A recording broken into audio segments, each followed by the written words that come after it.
पण शेवटी जर मी माझ्या कार्यकर्त्यांच्या मुलं जर मी जर या आज जिल्ह्याचा अध्यक्ष आहे आणि माझे जर कार्यकर्ते जर माझ्यासोबत नसले तर मी अध्यक्ष राहून माझा काय फायदा होईल। तर शेवटी जो निर्णय मला जो पुढचा घ्यायचा असेल, जो कार्यकर्ते जो सांगतील तो निर्णय मी घेणार। कार्यकर्त्यांनी सांगितलं की साहेब आपल्याला महाविकास आघाडीसोबत जो निर्णय घेत असेल त्याच्यासोबत आपल्याला काम करायचं आहे, किंवा कार्यकर्त्यांनी जर सांगितलं की साहेब आपल्याला आम्ही जो काही निर्णय घेऊ तो तुम्हाला मान्य करायला लागेल, शेवटी कार्यकर्त्यांना मला विचारावं लागेल।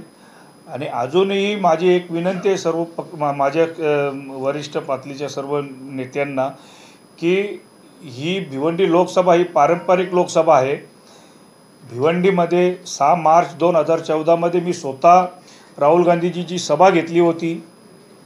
जवळजवळ त्या सभेला 1.5 लाखापेक्षा अधिक कार्यकर्ते त्या सभेला जमलेले होते आणि एवढी चांगली सभा झाल्यानंतरही सुद्धा त्याच सभेमध्ये आदरणीय राहुलजी गांधी यांच्यावर RSSनी केस केली आणि ते केस करत असताना जवळपास 3 ते 4 वेळा राहुल गांधी भिवंडीच्या कोर्टामध्ये आलेले आहेत। ती काही केस संपलेली नाही आणि जर त्याचा जर बदला जर घ्यायचा असेल तर ह्या भिवंडी लोकसभेवर काँग्रेसलाच उमेदवारी मिळाली पाहिजे आणि काँग्रेसचाच तिथे खासदार होईल आणि तो काँग्रेसचा खासदार गिफ्ट म्हणून आम्ही राहुल गांधीला ते त्यांच्या हातात की बाबा हे आम्ही या भिवंडी लोकसभेवर तुमच्यावर जशी तुमच्यावर जे RSSनी केस केली त्याचा बदला म्हणून ही भिवंडी लोकसभेवर आम्ही काँग्रेसची सीट निवडून आणली, एवढा विश्वास मी या क्षणी देऊ शकतो।